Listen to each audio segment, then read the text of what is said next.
بجد ربنا يكون في عون الشخص اللي بيحب الشتاء. ليه؟ ماشي في الشارع عادي جدا الساعة 12 الظهر في عز الشمس المولعة نار، ماشي في الشارع كل الناس عاملة كده من كتر الشمس، وده الطبيعي جدا بالنسبة لفصل الصيف. الغريب بقى ايه؟ ان انا طول ما انا ماشي الاقي كل فين وفين كده واحد لابس قميص، فوقيه بلوفر، فوقيه سكارف، فوق كل ده جاكيت، وماشي عادي جدا. بيحسسني الوهلة ان انا ماشي على حدود الجبال القطب الشمالي مثلا، ماشي فوق جبل الاسكا.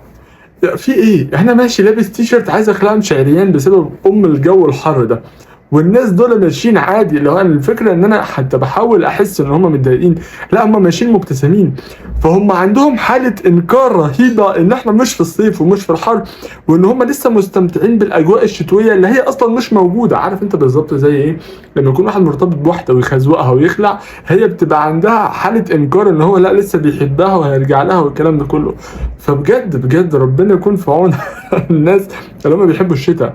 يعني بس انا عايز اسال سؤال بس، هو انتوا ازاي بتستحملوا كل الهدوم دي في عز الجو الحر النار والرطوبه العاليه فشخ اللي محدش بيطيق فيها نفسه دي؟